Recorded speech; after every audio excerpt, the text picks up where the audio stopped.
Ivory's new nickname should be Sharkeisha. The girls that get it, get it. Ooh.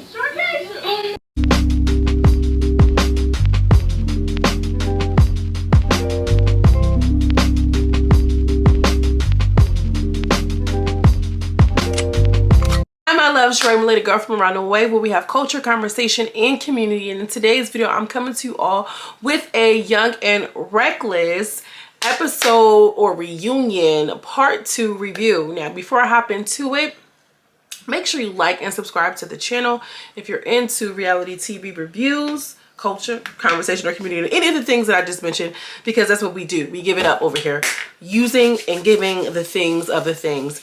Now, let's just hop into it. Ivory is sitting there, and one thing I want to say is Ivory is so cute to me. I think she's a really pretty girl. Troubled, but cute nonetheless. So she's sitting around, she's like, yeah, bring out my friends. Bring out my friends. I want to see them. I miss them so much. And Deja is just kind of like, are you sure? Because I feel the tension. I see your leg is shaking. She's like, oh my God, I miss them so much. So Mel comes out, bonnet on. Nobody is dressed. They come out in hoodies. They didn't even bother getting dressed. The other girls are coming out in wigs and everything. They just pulling up regular.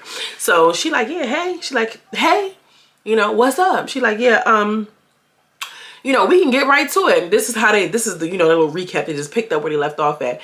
And Ivory, for whatever reason, was on Legacy, which I feel like Ivory to go at Legacy so hard, I don't understand, because she was in her face. I feel like a part of me want to be like, now Ivory, if she would just sat there and let you punk her like how Charmaine did, like how all the rest of the girls did, and be like, oh, I don't respect her, I don't respect her. But she pulled up on you like, girl, you're not to talk to me like that. That's the only reason why she has beef with her.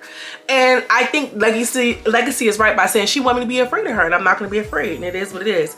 So Ivory pulls up on Legacy the first time, but Mel hops up and she like, we can run both, no shade. And when I tell you the spirit of Sharkeisha was in that punch, why is Ivory out here hitting this hard? What's the stats on this girl? Somebody tell me. How big is she? How tall is she? How much she weigh? What's the background? Was she in juvenile? Was she in a juvenile delinquent? What is this girl in, like, history? Because at this point, she's a threat to all of them. She's on now STV. For real. It's giving very much Concussion.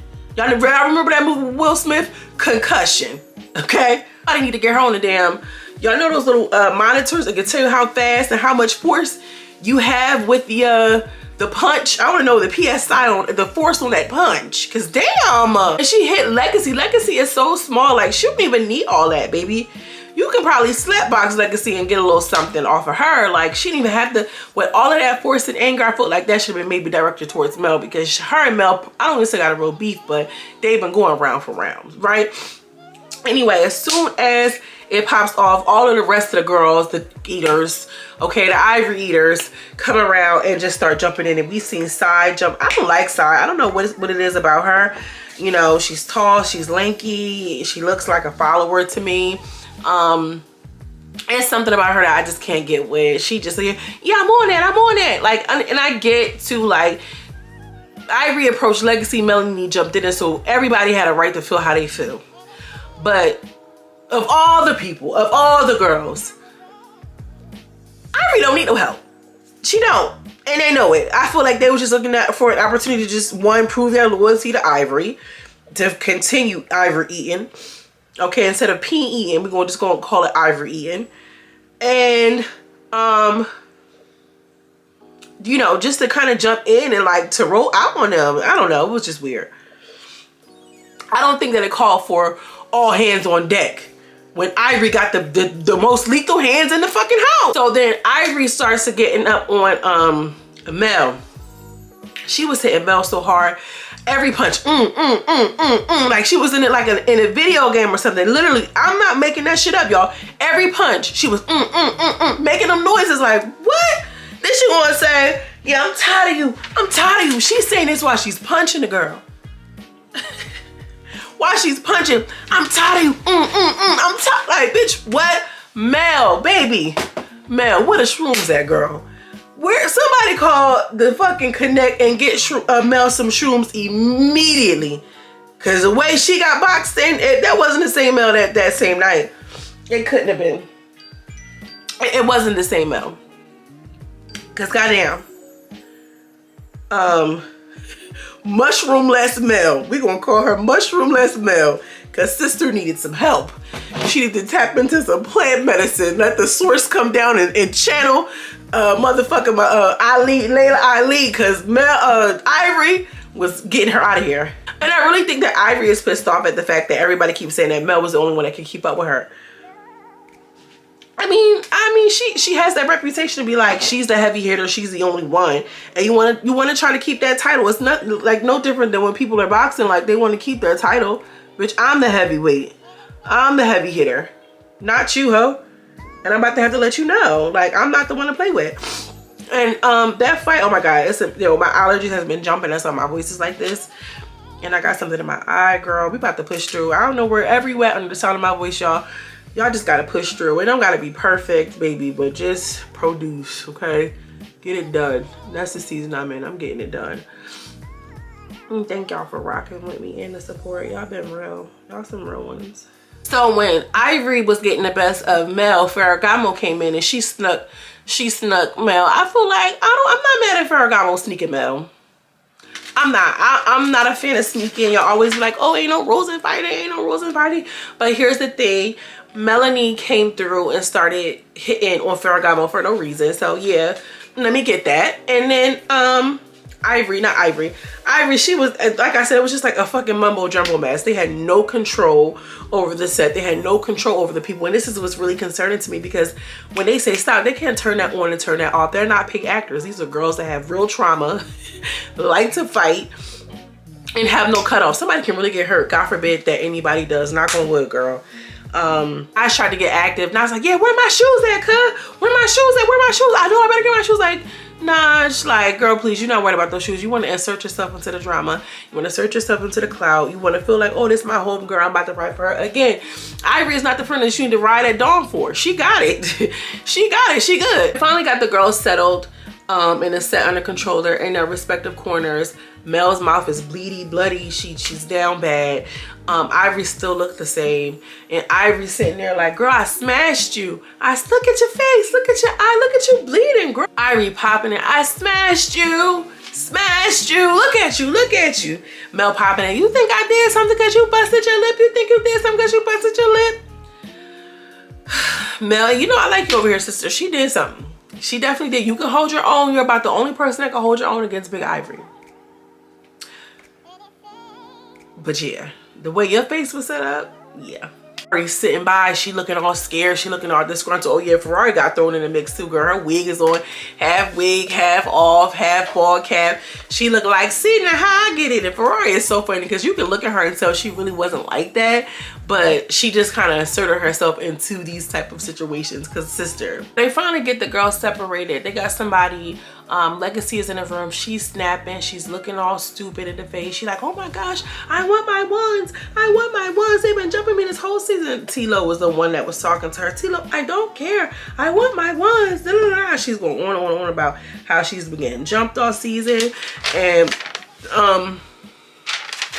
they're like, production is like, see, this is what I'm talking about. This is what I'm talking about. Y'all can't keep saying that because y'all gonna make these people think you painting a narrative. You painting a narrative. One thing that I'm learning about now in this TV, girl, the producers be so like sensitive about painting a narrative because we be calling this shit out. Like, yeah, we see what y'all doing. Like, y'all are not low. And that's just not the producers on Now That's TV, on Zeus Network, hell, on Real Housewives of Atlanta. Like, girl, that's what y'all be doing. Y'all just doing it with a little less tact and it makes it more obvious. And not only that, the people that y'all cast on these shows be calling y'all out. We know y'all messy. I knew that production was messy where if y'all watch my Mean Girls episode review, I'm sorry, y'all. When I say Vanilla was looking like a fucking deer in headlights because they were trying to get her to share a bed, or she was the only one who was going to get a bed in the room with Philly girls and Pinky and the Brain.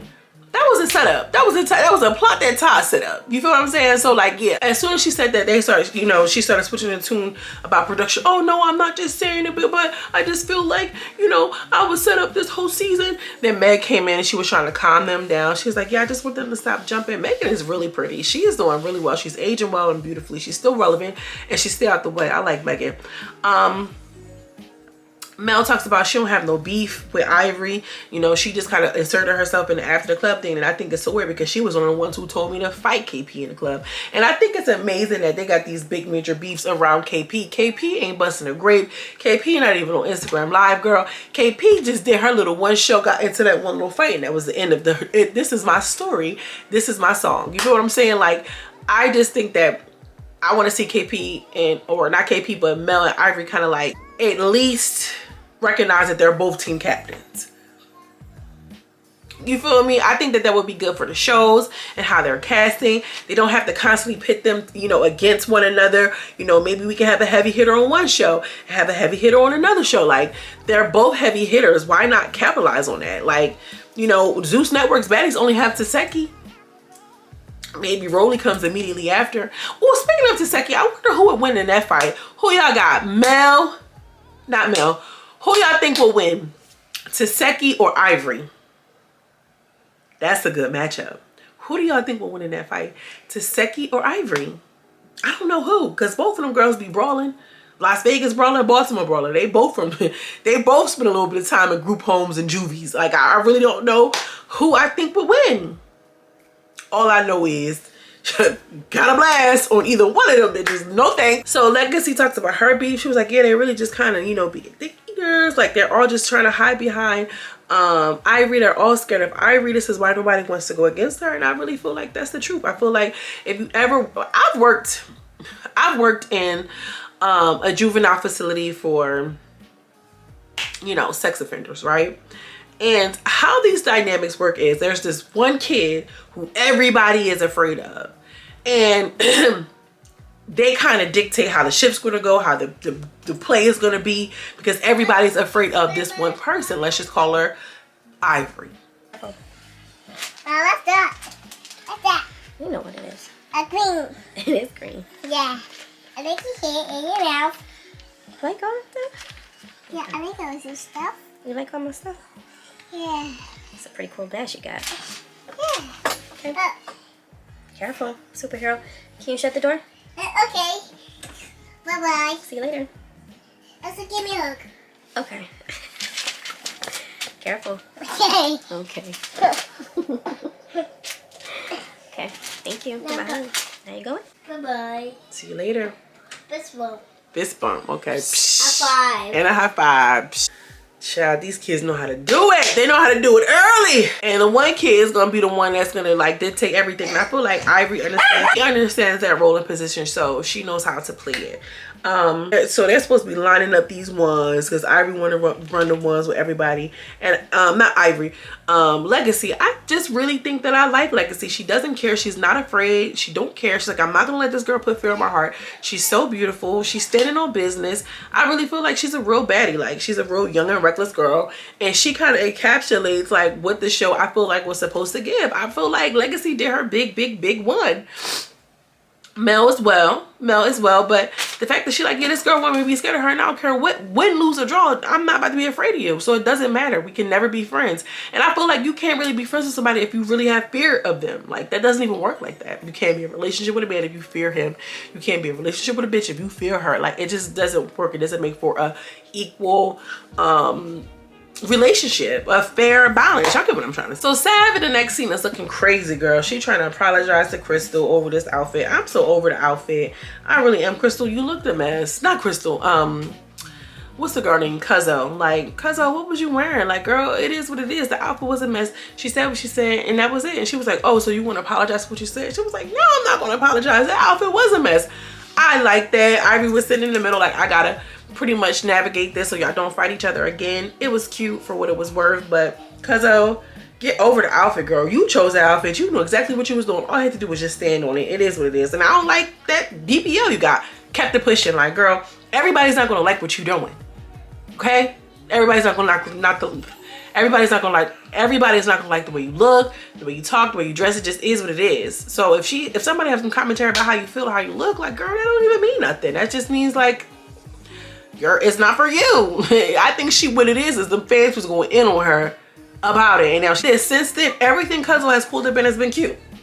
I think she's cute. I like her little punk rocker girl style. I think that's so cute. So Legacy has her 2 rounds with Ferrari. Now Ferrari didn't stand a chance. Ferrari really didn't stand a chance. And you know Ferrari lost when after she fought Ivory, or after she fought Legacy, the only thing she said was, yeah, that's why Ivory gonna get you next. That's how you know somebody lost. Because, like, what is it given? I think she drew blood and everything. So they're back on the little set, girl. They got this little penthouse, wherever they at in Las Vegas. Kai is back, and Kai and Ivory had a little bit of banter, and she was like, I like Kai. She was the only girl who stood on business, and I just think it's so funny that Kai stood on business, but Legacy didn't. When you was talking to Legacy crazy and she popped off on you, is that not standing on business? I feel like that's what I'm saying. They're picking and choosing. And then she was like, and then here go Kai, but you know I did get that one round though. I don't care, I really did get that one round though. And what you call them? Ivory was like, oh my soul, I don't care, I'm a real bitch. Like, I don't feel like you got that one round. It just is what it is. And I just feel like that to me lets me know, like, Ivory can't even see herself losing because she is the heavy hitter. Sometimes you win some, you lose some, but you live to fight another day. It is what it is, especially like you can't win them all. But that banter was interesting. That banter was telling. Kai is doing just enough to be like, yeah, I'm not one of them, but she don't want to fight her again.